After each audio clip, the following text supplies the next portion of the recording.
الرحمن الرحيم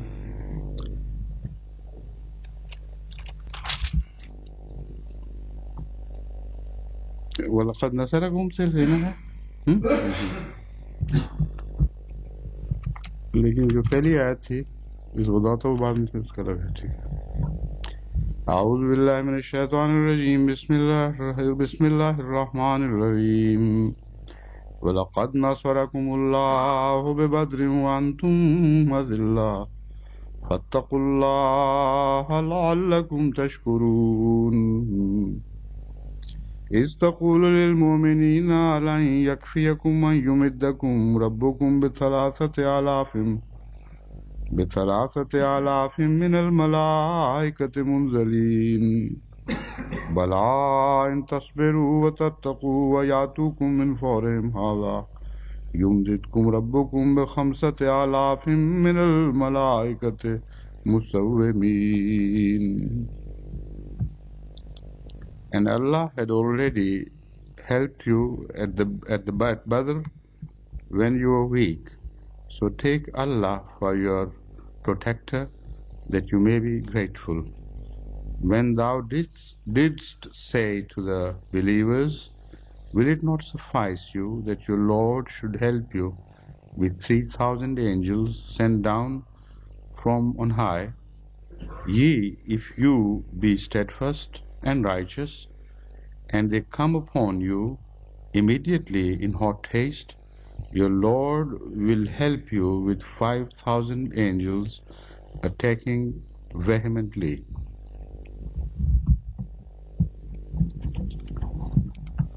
I propose to return to the verse which we have already dealt with,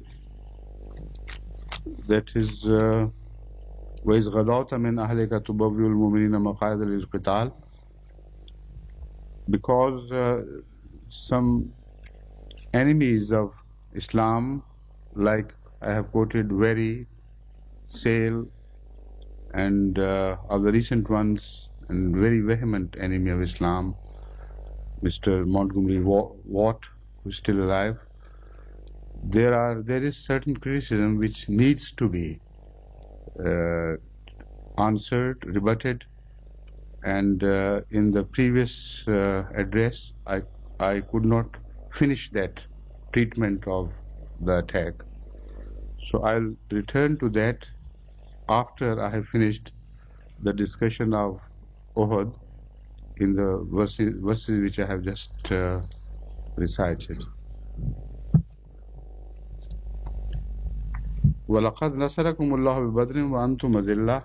As I told you yesterday, God is reminding the Muslims that as far as your weakness is concerned, that is no reason for you to fear, because God has already amply established the fact that your being weak as against a very powerful enemy is not material to the fact.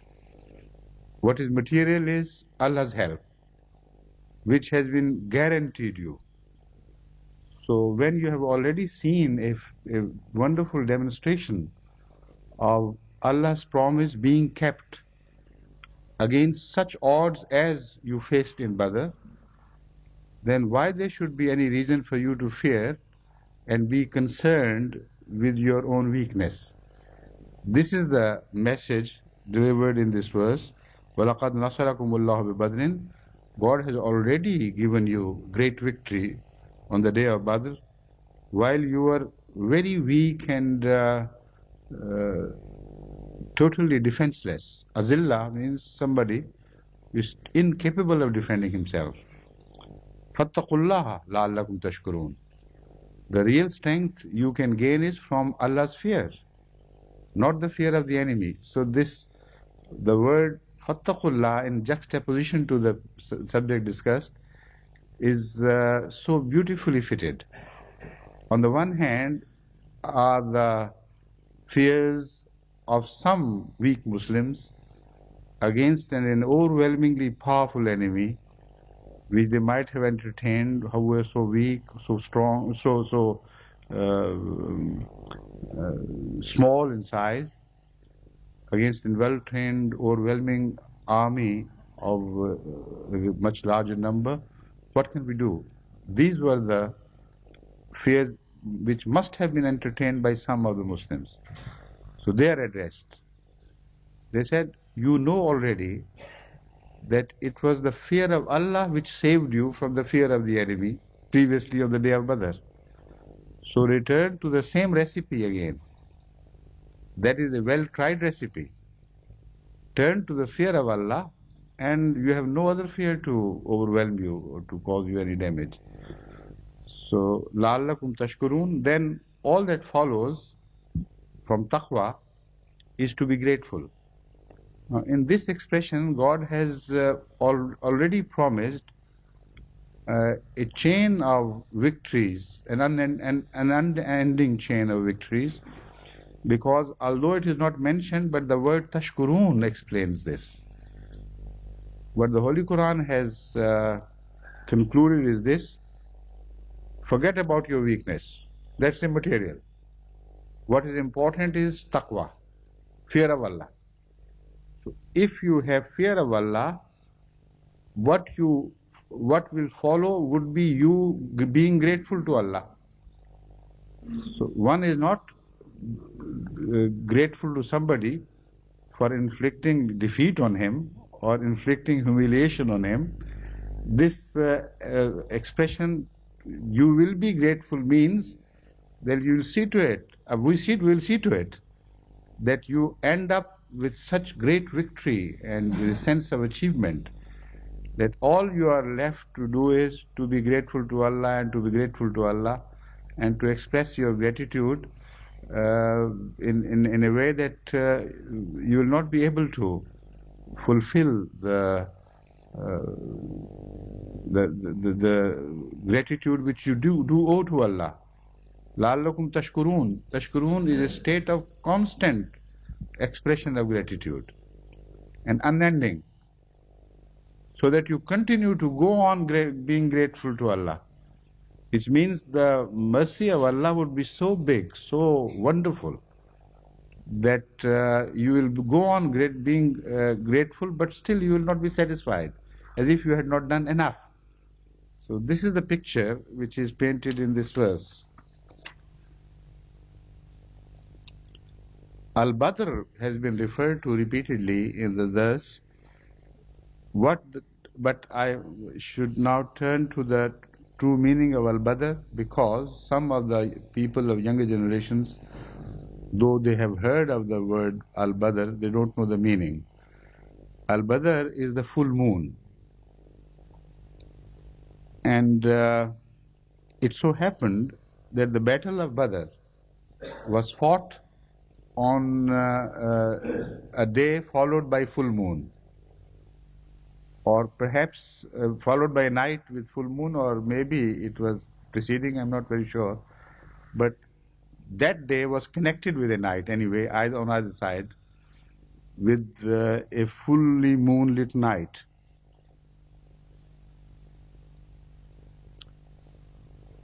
Hazrat Masih Maud has spoken on this subject of Badr in so many wonderful ways. He has mentioned that it was a sign from Allah that the Islam at that nascent stage, although it appeared like a hilal, the moon of the first night, which is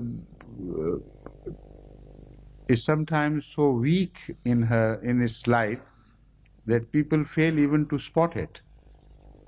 And that first night moon, which is called a crescent or hilal, can be obscured by even a small shadow of a cloud, or by a dusty atmosphere or horizon. So that is what the enemies thought Islam was, and that is why they attempted to obliterate it from the scene of the world by obscuring the truth of Islam, by after inflicting defeat on Hazrat Sallallahu Alaihi Wasallam and his followers.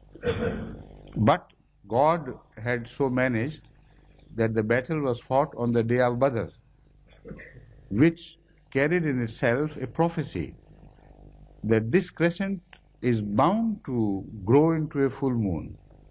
Do whatever you may, you are bound to be frustrated. So that is a commentary of Hazrat Masih Maud, but he has spoken on the question of Badr in so many wonderful ways. I mean, he has written on this subject. I can't repeat all here, but I advise you to read Hazrat Masih Maud commentary on the word Badr and its relationship to what happened on the Battle of Badr.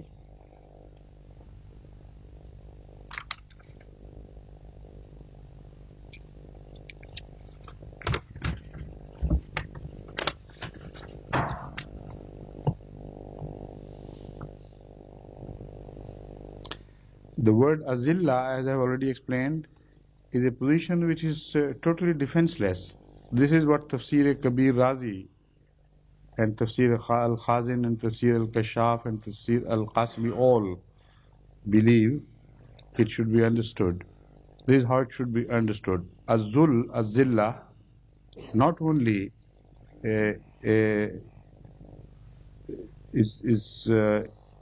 indicates inadequate and small number or inadequate means to defend oneself, but it also means that obviously the position is so weak that it is totally defenseless.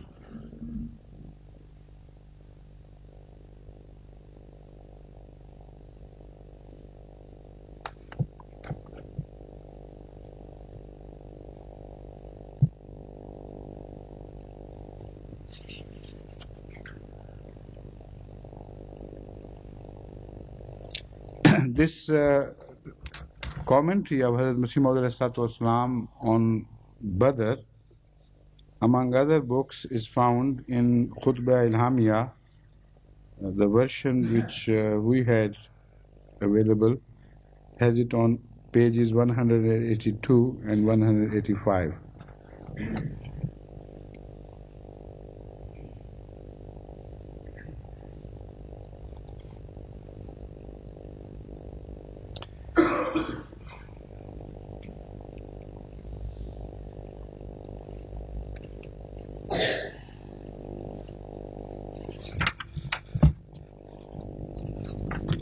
Now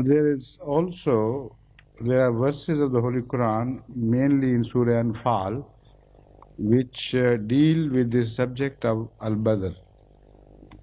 And if somebody is interested in understanding what happened on the day of Badr from the Quranic point of view, he should read Surah Anfal, verses 8 to 11, 12 to 15, 16 to 18, and 42, 43, and last 44, 45. Not last, there's still more to come. 48 and 49. In all these verses of Surah Anfal, the battle of Badr is treated. So if you read them you would get a fairly good, an excellent, not fairly good, but excellent account of all that happened on the day of Badr.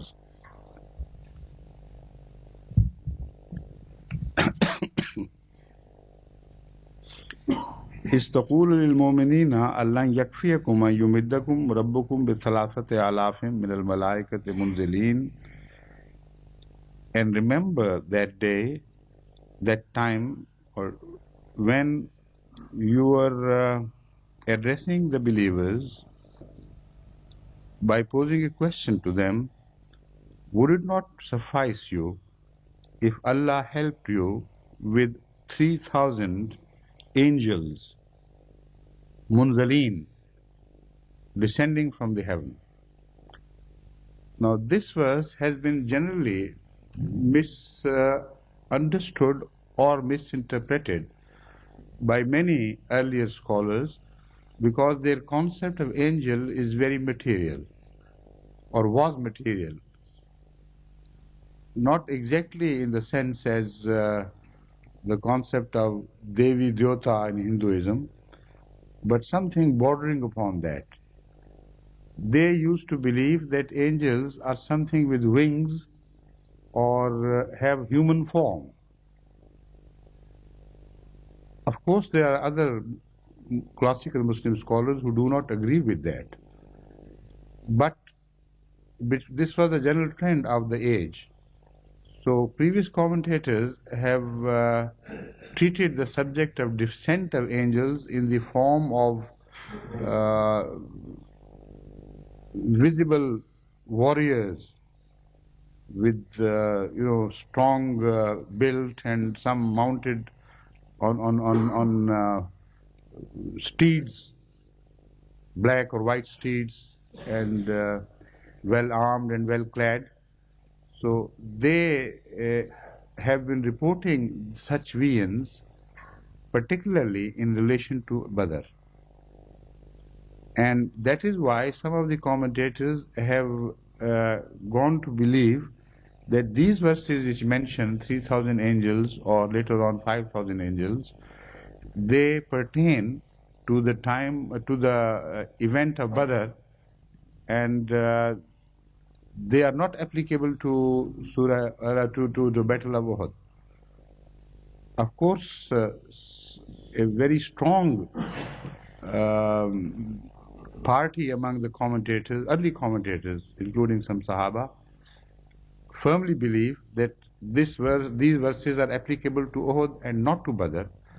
But the argument on the other side is that although angels were frequently seen on the day of Badr, helping the Muslim party, they were not seen on the day of Uhud, except for one tradition which speaks of some Sahaba, one of the companions, seeing two very strong and very powerful, awe-inspiring, white-clad warriors on either side of Hazrat Sallallahu Alaihi Wasallam.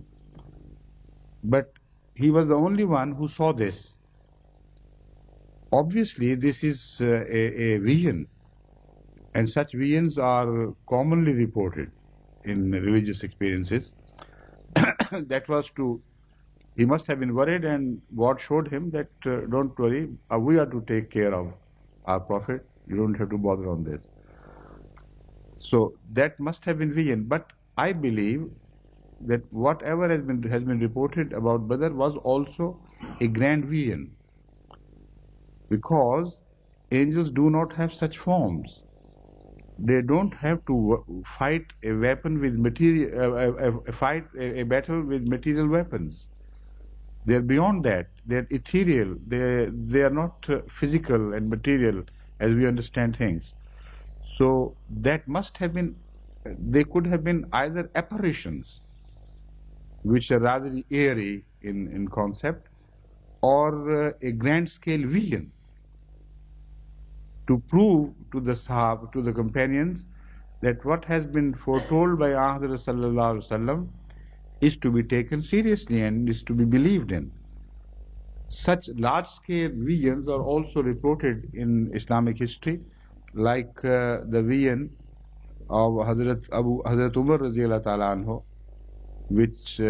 in which he was shown the Muslim army fighting in the north, quite some 100 miles from Medina, where some 100 miles or a long distance at least, he saw that the army was being led to a position where it became much more vulnerable from a more powerful enemy. So the best position should have been to retreat to the side of the mountain, like the position of Muslim army at the time of Uhud. So while he was delivering sermon, he saw this vision, and forgetting about his sermon, he just shouted, "Ya Sariyat al-Jabal, Ya Sariyat al-Jabal."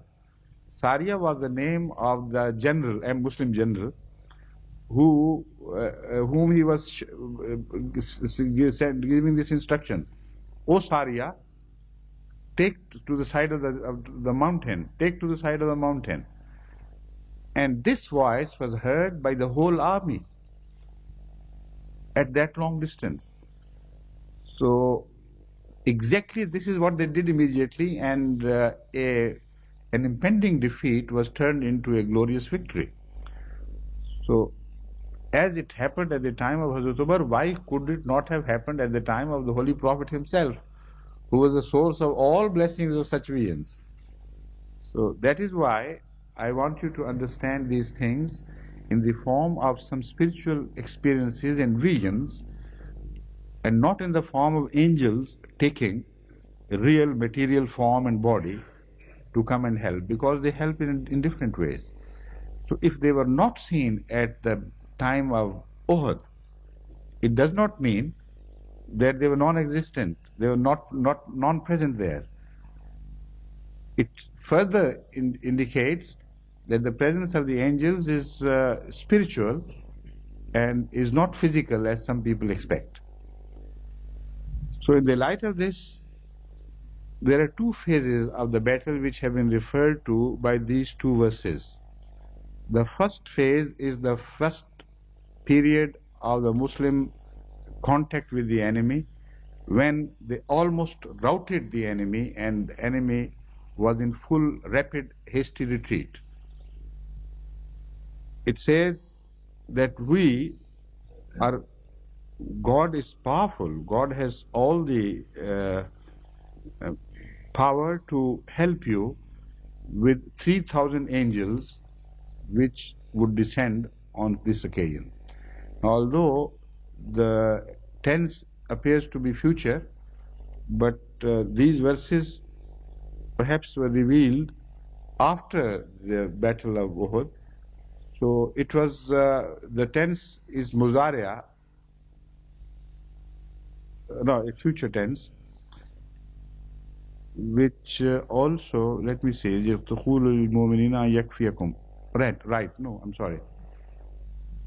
This was a prophecy made by Hazrat Sallallahu Alaihi Wasallam. He must have been told by God before the battle of Badr that this is what is going to happen.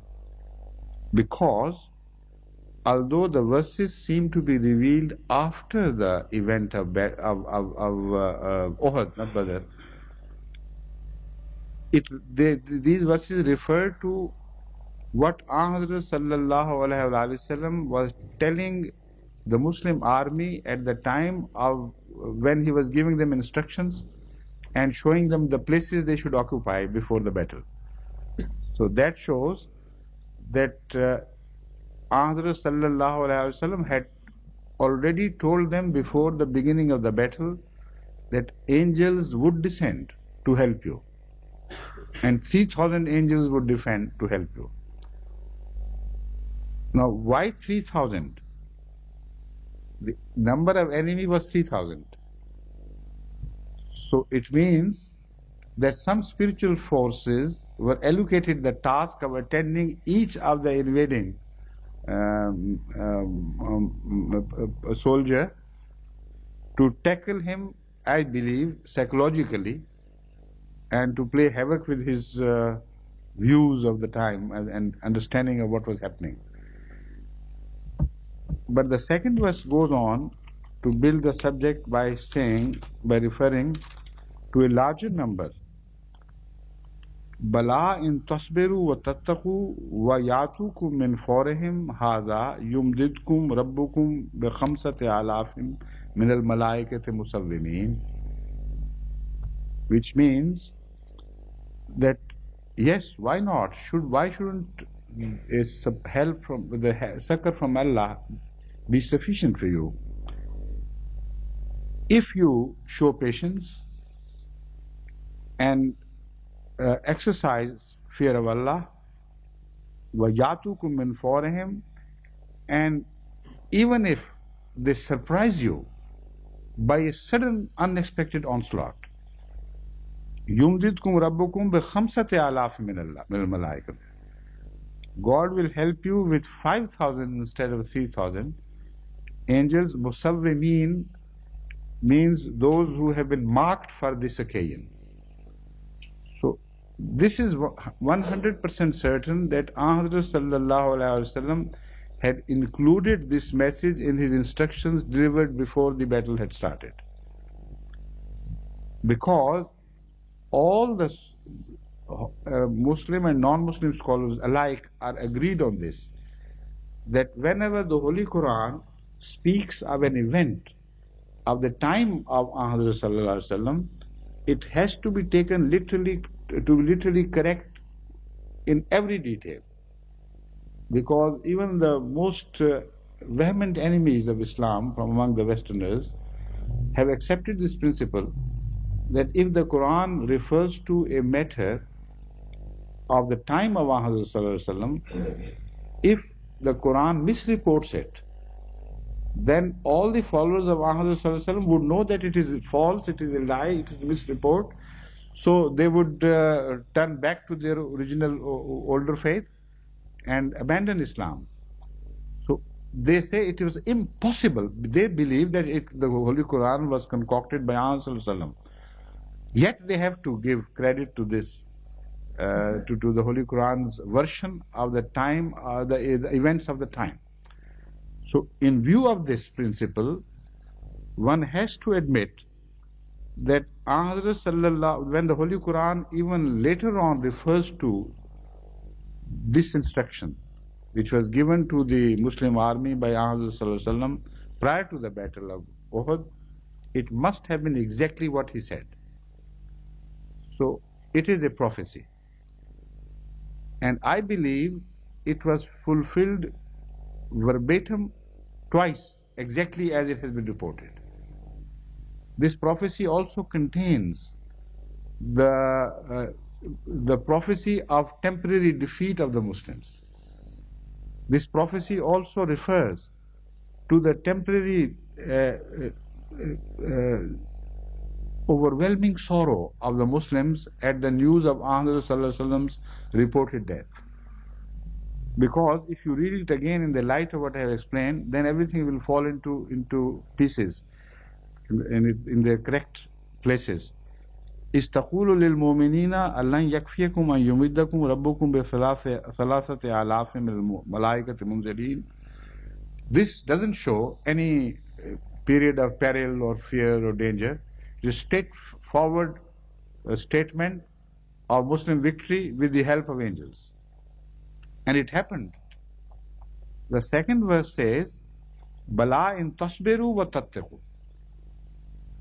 After this victory, there was bound to happen something which would require patience and quiet suffering.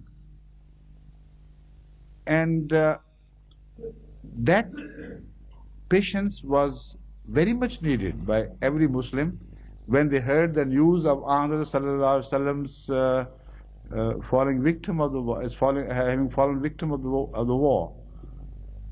As I will explain later on, the events which followed, it shows that the Muslims exercised that period of gravest crisis in their history with unbelievable patience. Yet the sorrow they suffered was something beyond one's imagination today. I'll quote some of the instances which are related to this event. Then you will understand. You'll begin to understand what must have happened on the day of Uhud in the second phase of its unveiling its events. So it says, in Bala, in tasbiru wa tattaqu, and you will show fear of Allah at the same time, not fear of the enemy, which might have returned, which might have caused you such damage. It's not only patience you need, then you must have fear of Allah foremost in your mind, even if you're surprised.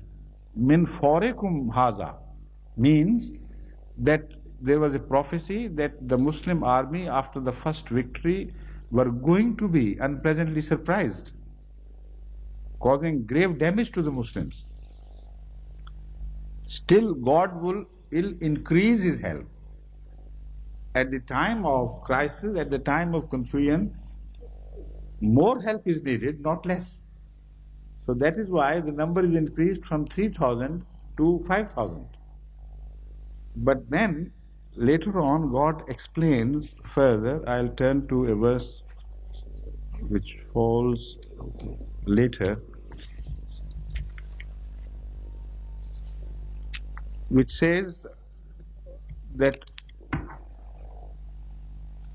we have promised you all this about the angels, etc. But remember that it is not the angels themselves which are important.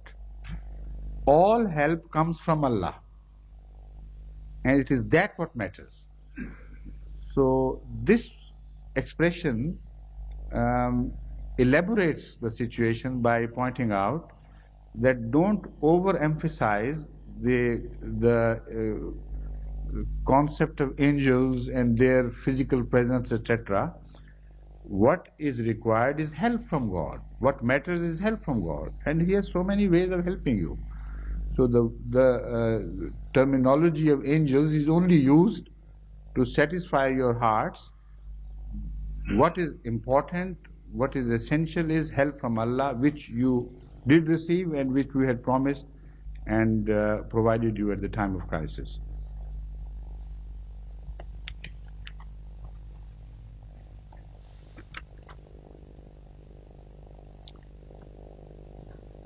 Now, some scholars still persist in claiming that if not the previous verses, this verse, these two verses apply to the Battle of Badr, as I've already mentioned, because of this notion that angels were seen there and there no angels were seen at the time of Uhud.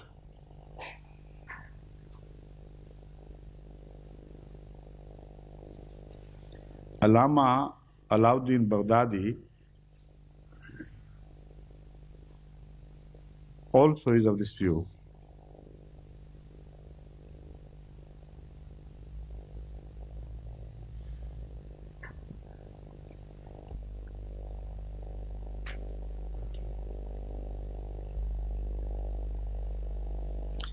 Hazrat Muslim Maud, of course, believes these verses to be applicable to Uhud. He says, min forihim means without giving you let or respite, immediately, without waiting. So he says that if they surprise you, then he says the meaning is if they surprise you, then the angels will be more in number. If it's an ordinary battle, in ordinary situation, then you will require less help. This is exactly what I have already explained to you. But these two events, so far I have not come across in any commentary as having been separately treated in these two verses. So after I have explained, it becomes very clear that in fact these two verses are prophecies of what was to come on the day of Uhud, and they were fulfilled exactly as they had been foretold.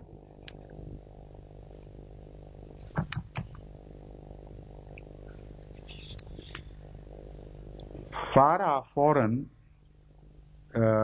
according to Tajul Urus, means to spurt forth with force and power. So that is why in Urdu also we call Fawwara. Any spring or fountain is referred to as Fawwara because it spurts forth with such power.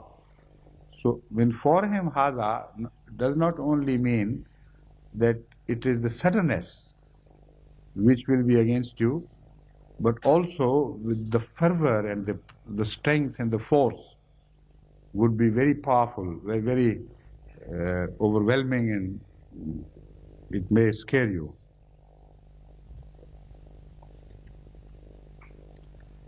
Similarly, according to Bahrul Muhit, the word for has the connotation of being easily annoyed, someone being easily annoyed and infuriated. So forehim would have that connotation as well. They must have been extremely annoyed at the first defeat, and so they came back with a vengeance, suddenness and vengeance.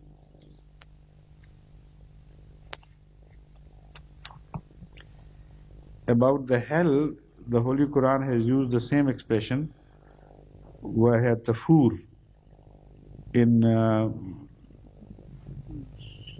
Surah 67, verse 7, which means it will be boiling with rage. The hellfire would be.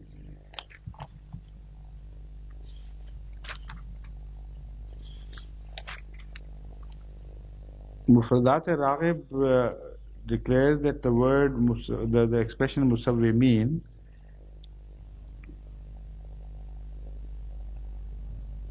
as I have already pointed out, means marked, stamped like horses and cattle, etc., marked for special, to indicate belonging to special farms or some other, for some other reasons. So those angels were specifically marked for that period. Now, what does that mean? This is rather perplexing. Generally, I have not found this discussion in other commentaries. Angels are spiritual beings.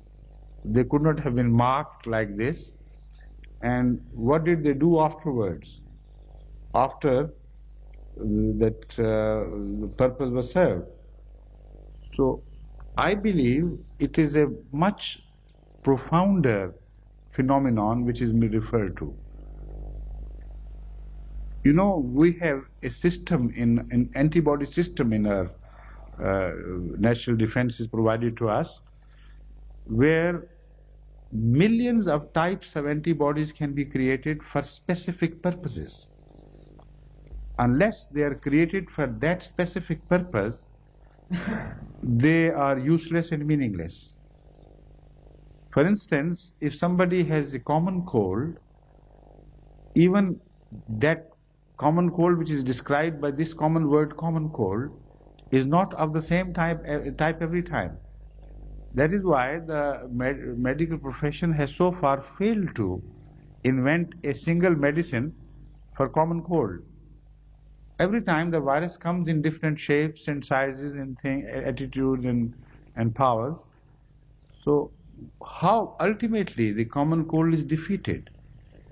Because every time when the body is given the message that you are being threatened to death by an invading host of a certain type of viruses, immediately the body sends feelers to measure the type of virus and to ascertain, pinpoint exactly the character of the virus, so that they know this is the type of virus, this is the type of toxin which will be released, this is the shape of the virus, and the type of antibody which is needed to overwhelm this type of virus would be of that dimension and that quality and character.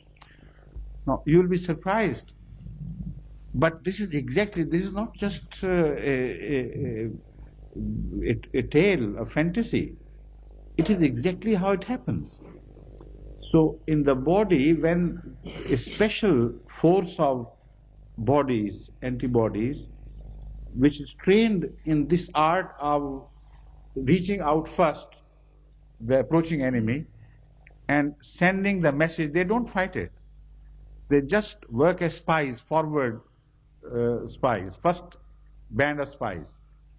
They measure it so correctly and so perfectly that they send the message to the arms factory in the body, where not only arms are manufactured, but soldiers are also manufactured.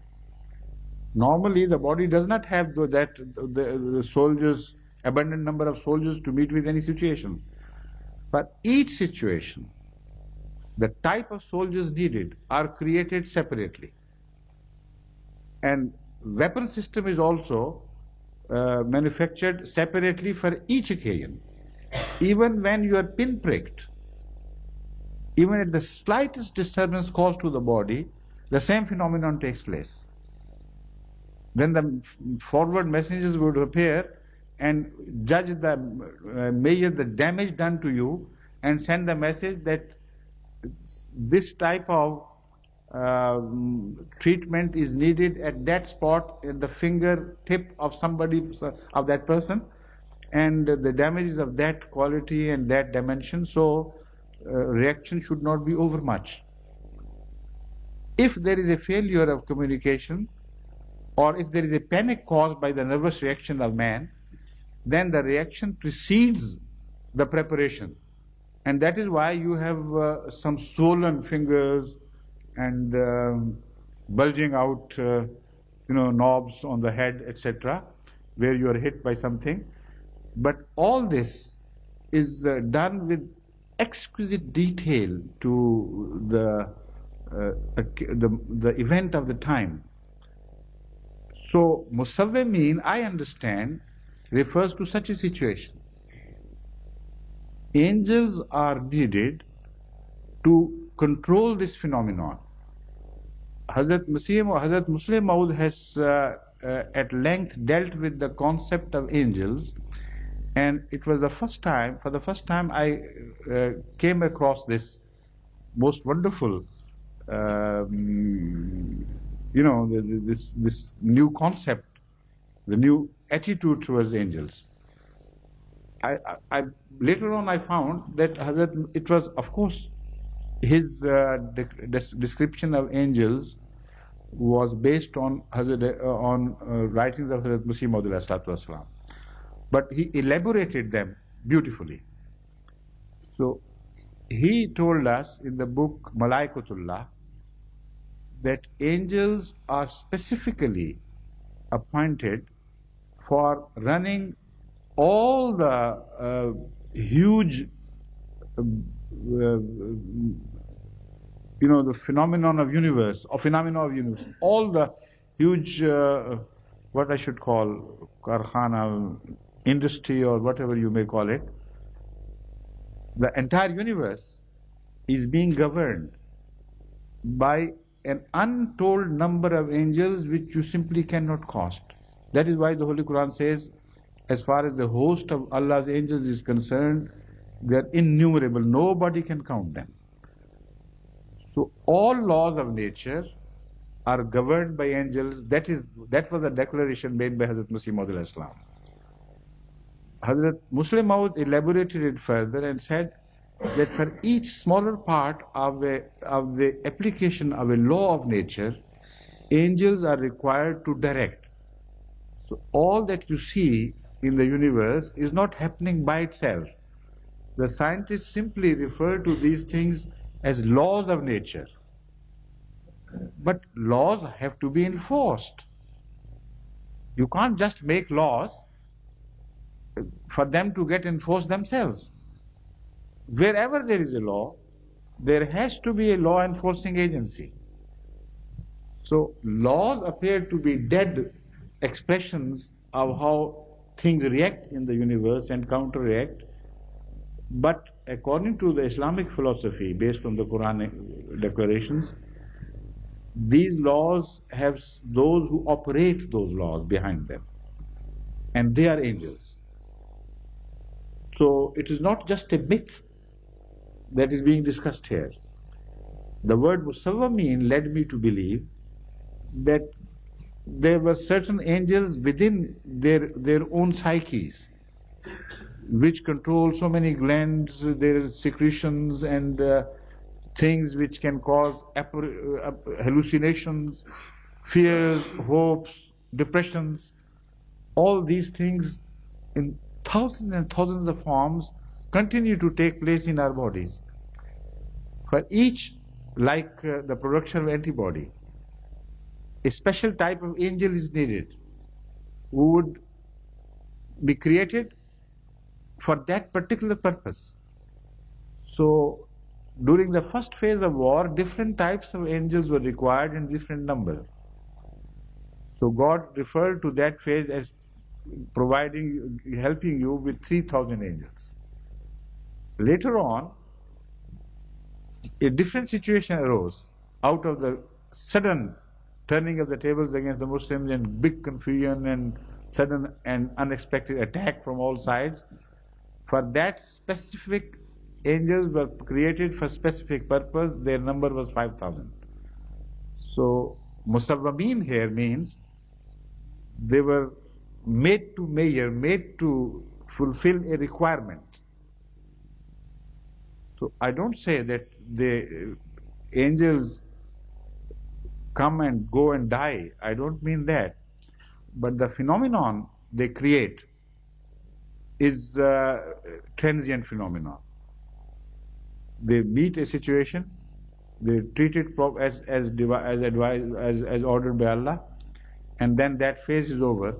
So their musawwimin here means they were created and well equipped to deal with that particular situation. So that is why, despite the fact that apparently the enemy had every possibility, every opportunity to destroy and annihilate the Muslim forces, they seem to have retreated, they seem to have hurried back. And when I'll quote portions of what Mr. Watt and some others have written, you will also feel their uneasiness, their lack of understanding. They are itching. Why did they not come forward, enter the cave where he was sitting, so helpless and injured and in such sorry state? Why did they not finish him off? They had every opportunity.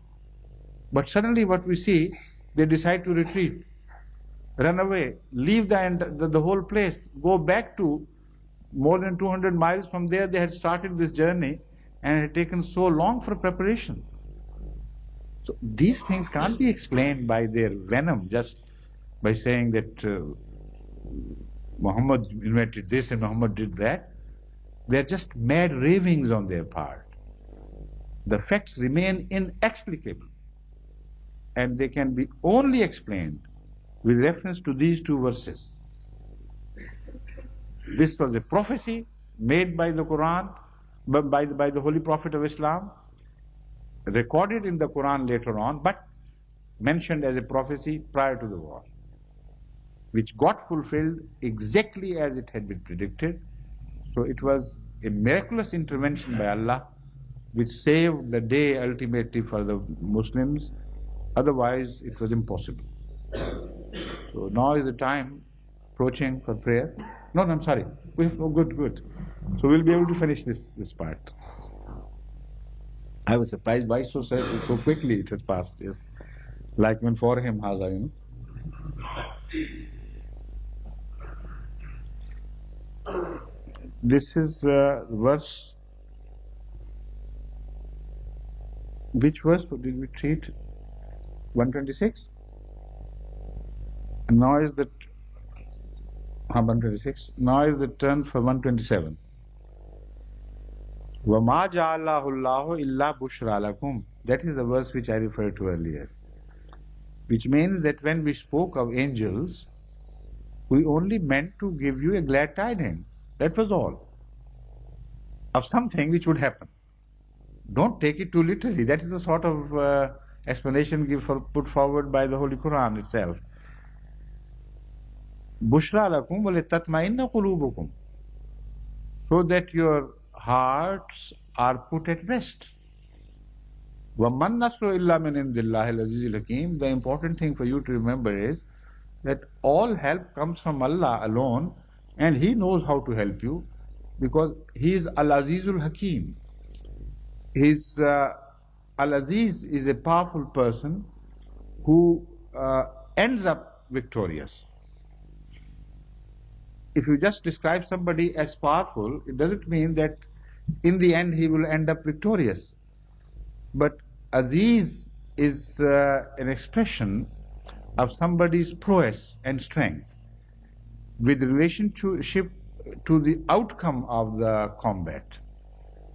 If a person always emerges victorious, then his being powerful would be referred to as Aziz, not otherwise. So it says that God is Aziz. He does not stand in need of angels or other things or materials or agencies. So remember, the all important thing is that God is with you and God should be with you. As long as you are with God, as long as you are God-fearing, you have nobody else to fear. So angels and these things, they are just expressions. They are just jargons of a sort and should not be taken too literally and too seriously. Allah knows best what happens and what the nature of angels be.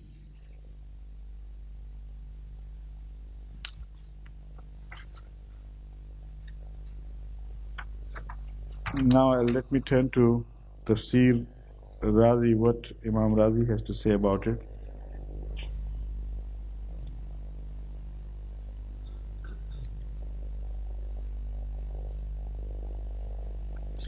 Imam Razi simply says that there are two reasons mentioned with reference to this prophecy. Number one, to please your hearts, and number two, to assure you of victory so that you do not show cowardice. So that's obvious, of course.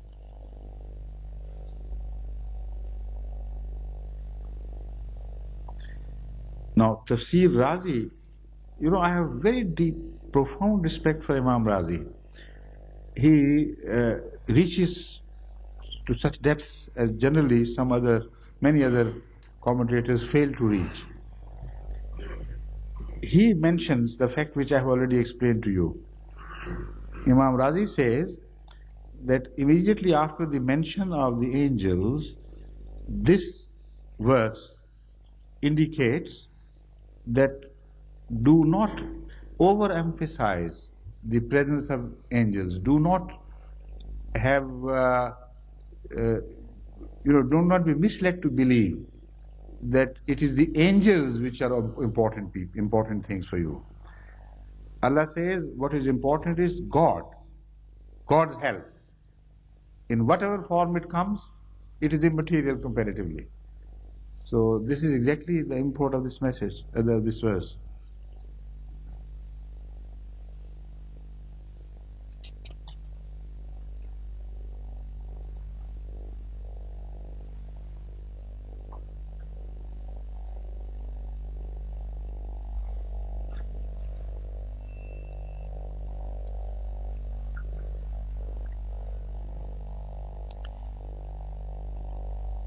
Imam Razi has also mentioned that although Aziz, there are two attributes of Allah mentioned, Al-Aziz, Al-Hakim. He said Al-Aziz, of course, refers to His overwhelming power in every situation. Al-Hakim means that whatever He decides, there is an underlying wisdom in that. So even in apparent defeat, you must not think that Allah at that time was not Aziz, as if temporarily He had become weakened. He is not only Aziz, but He is also Hakim. He has a profound plan of things, deeper reasons for things to take place, which ultimately can turn out to be of good as people who are friendly or close to Allah. So, according to Imam Razi, perhaps that is why he mentions it, that because in the Battle of Uhud there was a temporary phase when Allah, at least from some vantage point, did not appear to be Aziz.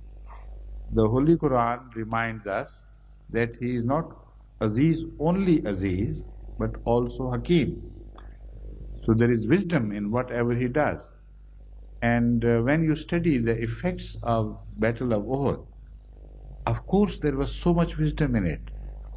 The event of Banu Nazir's exodus turning them out of Medina was closely related to the events of Uhud, because they miscalculated the weakness of Muslims. Previously, they had been hiding their venom very, if not effectively, but to some degree. And they were cautious in dealing with the Muslims and showing their animosity openly. But it was the Battle of Uhud which completely, deceived them as to the real strength of Muslims. They said, if these are the people, after all, and this is what Mr. Watt has also mentioned, that immediately after Jang-e-Uhud, that's the Battle of Uhud, the Jews started openly taunting Hazrat Sallallahu Alaihi Wasallam and his followers. They said, is this the type of prophet you are? Now we understand. Our prophets never suffered defeat. A humiliation in a battle like this, it's impossible. So you are not a prophet, you are an ordinary person. This emboldened them. Now this also shows that previously, as contrary to what Mr. Watt would have us believe, they were not afraid of Hazrat Sallallahu Alaihi Wasallam. They were afraid of Allah's help being on his side.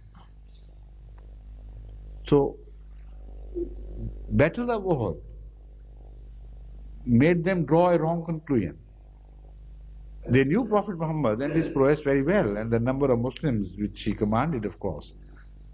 That was immaterial to them. They thought they were powerful enough to deal with such a force. But they were afraid of God's help. That is why the Holy Quran in other places has referred to this, that they, although they reject the Prophet, within their hearts they believe that God is with him.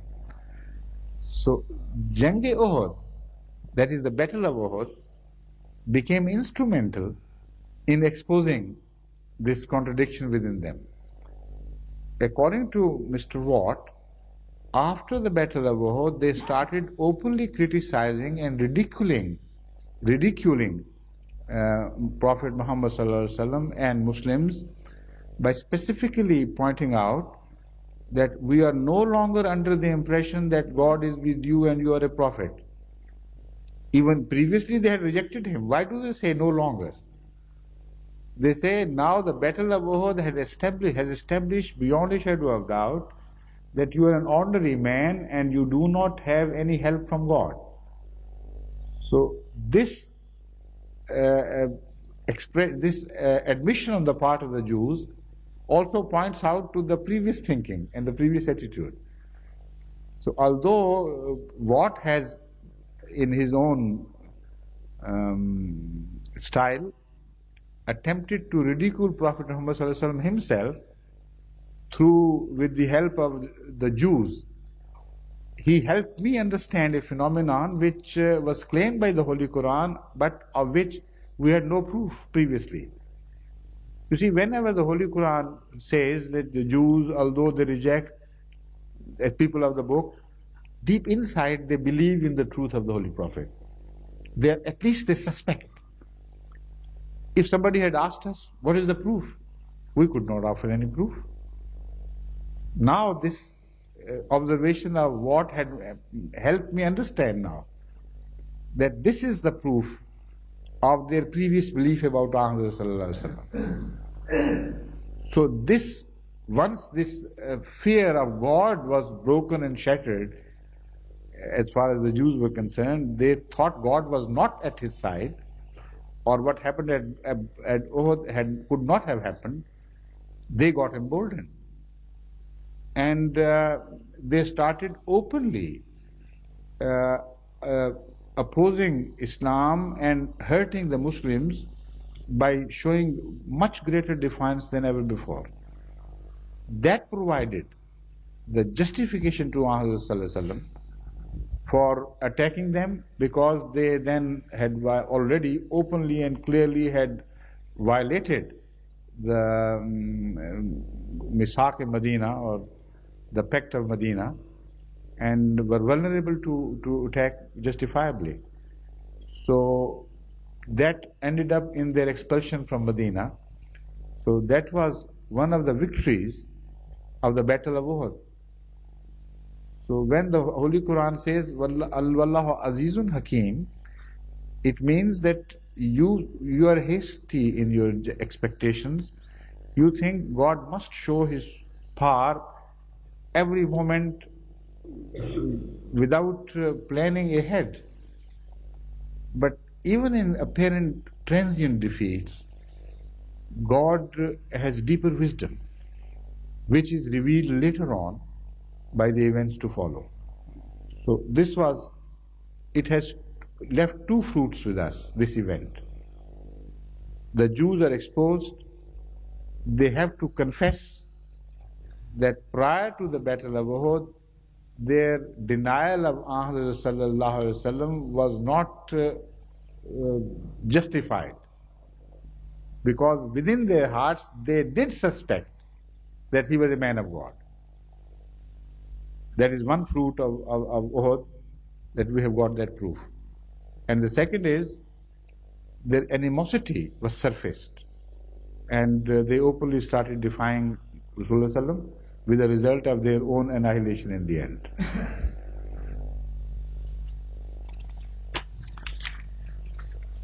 لِيَقْطَعَ طَرَفًا مِنَ الَّذِينَ كَفَرُوا أَوْ يَكْبِتَهُمْ فَيَنْقَلِبُوا خَائِبِينَ. It says لِيَقْطَعَ طَرَفًا مِنَ الَّذِينَ كَفَرُوا. This, what happened at the Battle of Uhud, was to achieve two purposes. First of all, to uproot or to annihilate a part of the enemy, of those who do not believe. And secondly, yakbetahum fayanqalibu. How is the word yakbeta translated in English? Nikbat is disgrace and a lowly state. But let me refer to the English one, rendering. I'll read. وَيَقْطَعَ طَرَفًا. This will be that he might cut off a part of the disbelievers, or abase them. Abase is the right word. Abase them so that they might go back frustrated. So the wisdom employed by God refers to these two objectives to be gained from the Battle of Uhud. Number one, a part of the enemy will be destroyed, and second, they will return without achieving their objective. So of course both these objectives were achieved by the Battle of Uhud, and they did return without achieving the objective, which according to the Orientalists was solely to kill Muhammad sallallahu alaihi wasallam, and thereby they thought to finish Islam at its source.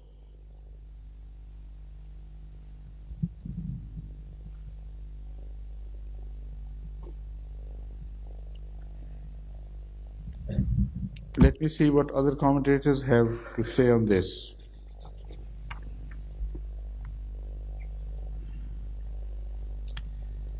Taraf, liyaqta tarafan. According to Aqrab, taraf means harfu shay wa nahiyatuhu, the border, the periphery. So Allah says that the Battle of Uhud was meant not to destroy the enemy entirely, but only to inflict peripheral injury, peripheral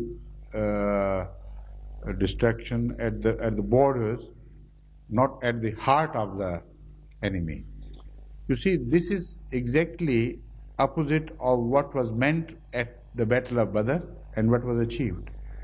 About the Battle of the Badr, the Holy Quran says that this battle was fought so that the very roots of the enemy are uprooted, the foundations of the enemy are uprooted, and they are destroyed at the sources.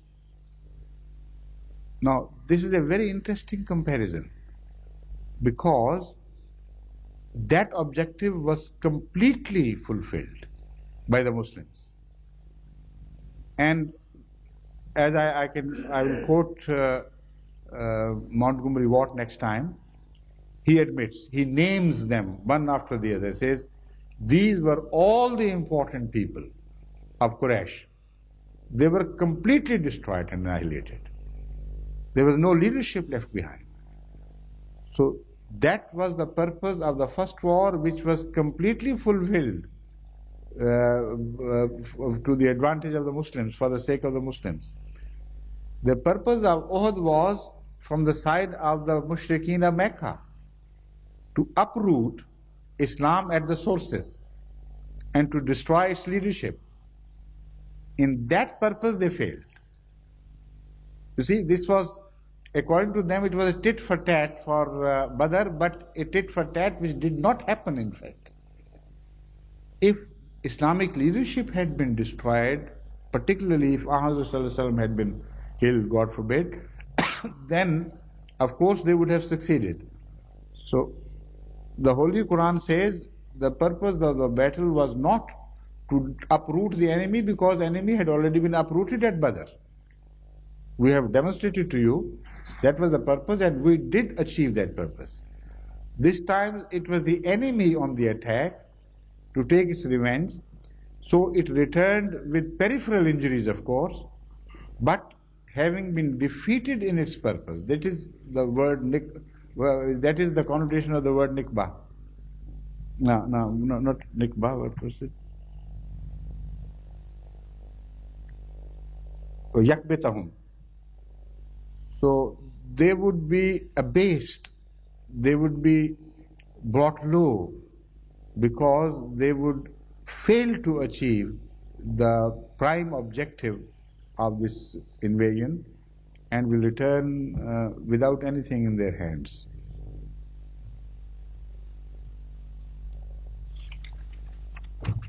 Empty-handed, so to say.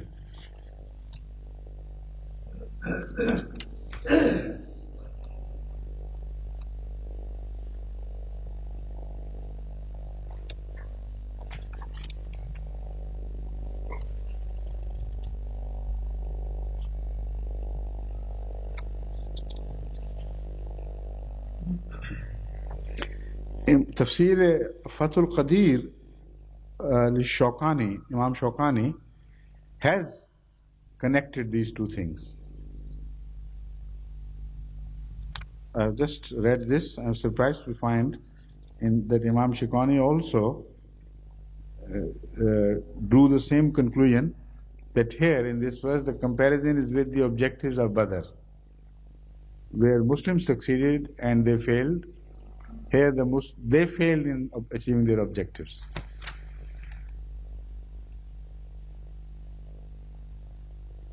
The rest is already discussed.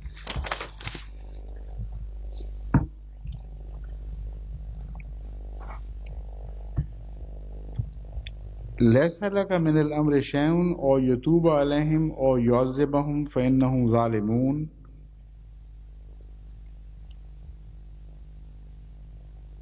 You're neither here nor there in this matter. God is to decide. So it's not what you would like to have happened. It is for God to either forgive them or to punish them, because transgressors they are anyway. Who are referred to in this verse? This is the first point which must be addressed.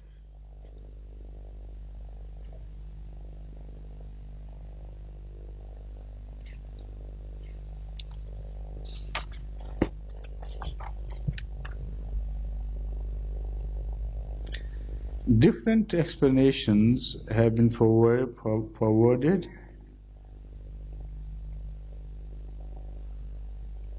those who consider this verse applicable to the events of Uhud include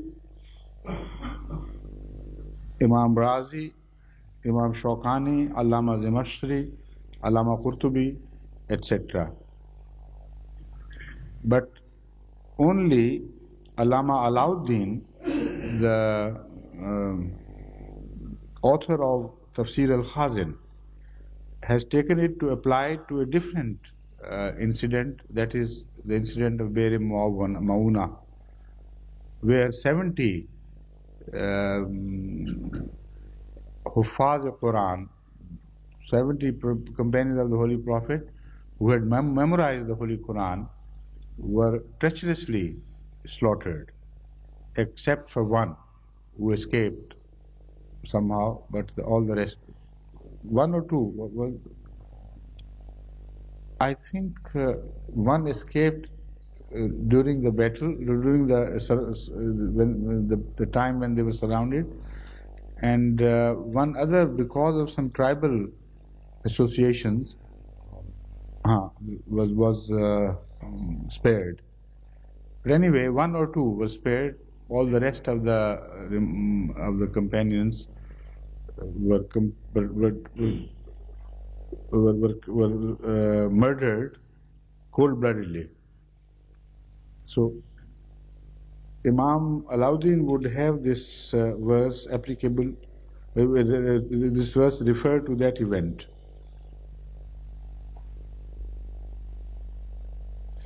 Hazrat Imam Razi has also mentioned about Muqatil having expressed the same view, but he has expressed his own disagreement. He says, no, certainly not. This verse is applicable to the events of Uhud and not to any other event. But Imam Razi also maintains that this verse discusses a matter of principle applicable to the sanctity and chastity of all prophets.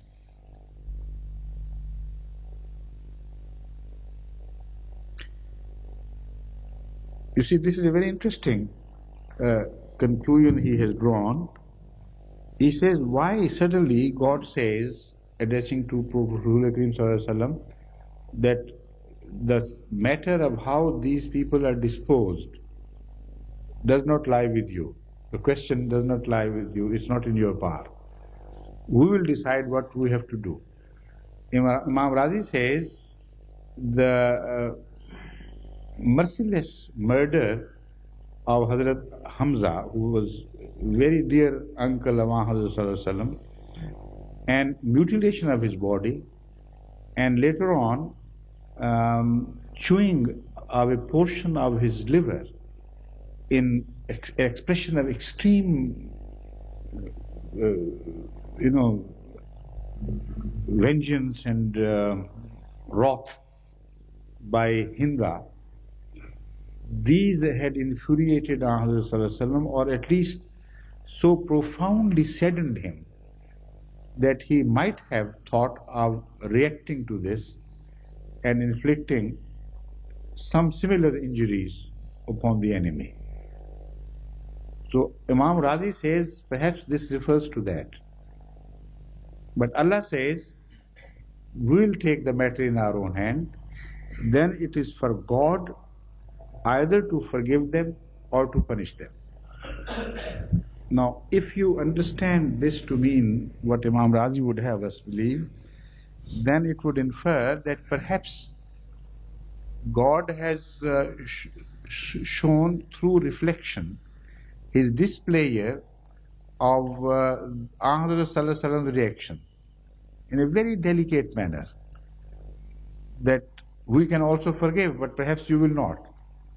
I don't take this to be that at all, because Ahmad Sallallahu Alaihi Wasallam was all forgiving, and another event later on proves that this conclusion is not correct, this inference is not right.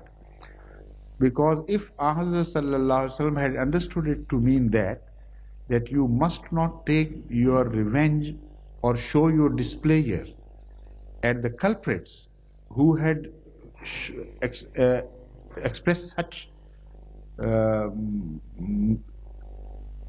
such merciless, I mean, not expressed merciless, but I say who had behaved so mercilessly and beastly towards your dear uncle. If God had understood this to mean that, then you have nothing to do with it. We will take the matters in our own hand. How could he then, in the end, when Mecca was conquered, decided not to forgive Hinda?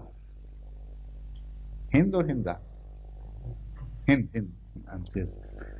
Not to forgive Hind, who was instrumental in all this cruelty perpetrated against Hazrat Hamza.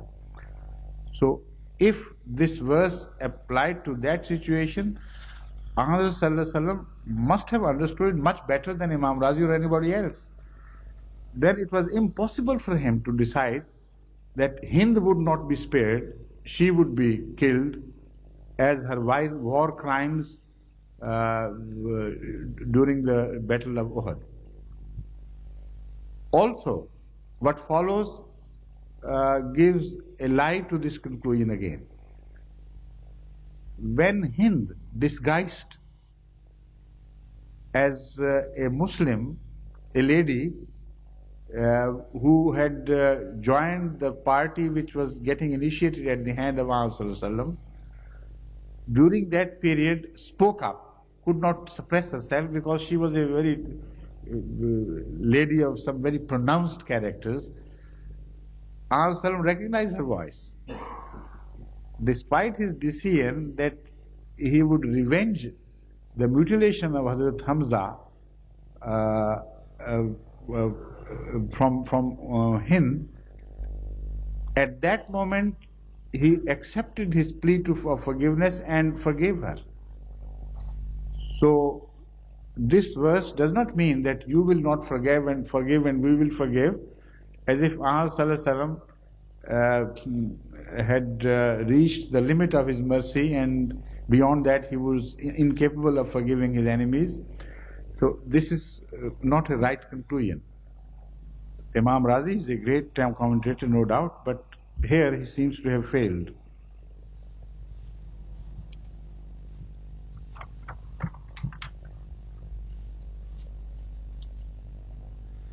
Hazrat Anas mentions that it was not about Hazrat Hamza, but it was about the injury to the teeth of Hazrat Sallallahu Alaihi Wasallam. You know, some teeth were lost in that by the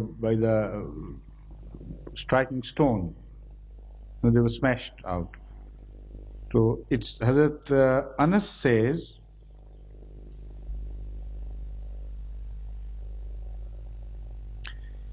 that this verse should perhaps apply to that event, because when Muhammad was stuck with that stone which caused in the breaking of his teeth, he said, كَيْفَ يُفْلِحُ قَوْمٌ فَعَلُوا هَذَا بِنَبِيِّهِمْ وَهُوَ يَدْعُوهُمْ إِلَى اللَّهِ. Tirmizi, Kitab al-Tafsir. How could Allah redeem or cause a people to be redeemed who treat their prophet like they have treated me? He was showing his wonder. They have crossed all limitations, and by hurting me so, they have in fact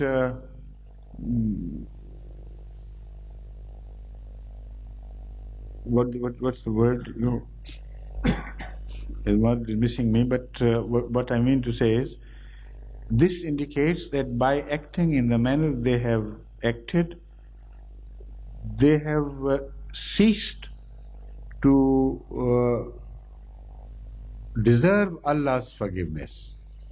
This is the meaning of this expression as quoted by Hazrat Anas. So, if that was the thought of Muhammad Sallallahu Alaihi Wasallam, then the verse which we are discussing would mean that leave that to Allah. Allah knows best how to revenge the injury caused to you. But I do not agree with that either, because this expression of Muhammad Sallallahu Alaihi Wasallam is a general expression of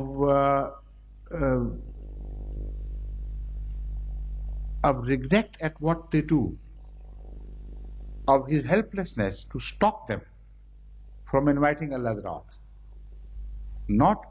It is not an expression of his helplessness, an expression of his satisfaction that now they have earned the wrath of Allah and Allah will destroy them. It's not that expression at all. It's an expression of mercy. He's even more worried for them. He said, I want to save them. I want to call them to the path of Allah, but by continuous persistence in their committing atrocities against me and my followers, they are losing the chances of gaining Allah's mercy. So it is not an expression of revenge of any sort. It's an expression which is at one with another verse of the Holy Quran where God addressing Rasulullah says, لَعَلَّكَ بَاخِعٌ نَفْسَكَ أَلَّا يَكُونُوا مُؤْمِنِينَ. This in fact is a demonstration of the same expression. In that verse, Allah says, O Prophet of God, will you destroy yourself, annihilate yourself for grieving at the non-believers whom we will punish? So he grieved for his enemies' punishment, at the thought of his enemies being punished, and grieved so much that God reminded him that if you go on grieving for the possible punishment which your enemies would meet at my hand, you will come to, you will destroy yourself. You will die out of this grief. This is the meaning of la'allaka baqun nafsaka. So this verse, this expression of Muhammad Sallallahu Alaihi Wasallam must be understood in conjunction with this verse of the Holy Quran. So whatever was passing in the heart and mind of Muhammad Sallallahu at the time of that injury and at the time of the loss of dear ones and the mutilation of Hamza was not the thoughts of entertaining revenge or scheming against the enemies or somehow punishing the culprits. The thoughts have been expressed in this one single sentence which he uttered repeatedly. كَيْفَ يُفْلِحُ قَوْمٌ فَعَلُوا هَذَا بِنَبِيِّهِمْ. He says, how will they ultimately be guided to the right path? Yuflihu here means they will succeed in reaching the truth. They will be guided to the right path when they have crossed all limits. So it was for their concern that he was worried, not concerned for what injury had been caused to him or others, but the result of that injury he was afraid, would lead them further astray, and they will be deprived of ultimately being delivered from the sin. So that is for today. Next time, inshallah, I'll discuss further commentaries on these verses by some Orientalists, and then we'll turn to the next subject discussed in the verse following. Isko arrange it in a way that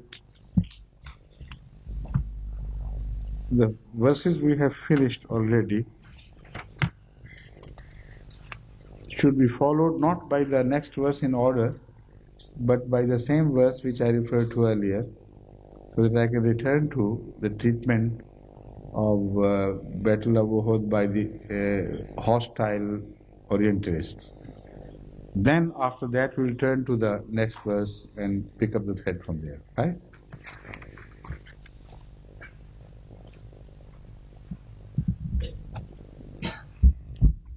I hope I have been able to express myself clearly. The difficulty I face is there are so many youth here, there are so many young people who are not, who have not read even the rudiments of Islamic history, and some don't understand even the Holy Quran. I doubt if there are many among you who can read with translation the Holy Quran. Perhaps they recite, but there are few, very few, who read carefully along with the recitation, the translations, and try to understand. So when I comment on these verses and go to some depth, I always feel, lack of confidence about whether I have been able to make myself clear or not, whether they are with me or they have dozed off without knowing what I'm saying. So that is why I take longer than normally I should. Apparently, sometimes I have said what I have said, but I keep coming back to it because on some faces I see still some confusion, some lack of understanding. So I try to take these people along with me instead of leaving them behind. So those who have sharper wits and greater knowledge, they should bear with me and they should understand my difficulty, and they should not get bored at these repetitions, please. Assalamu alaikum.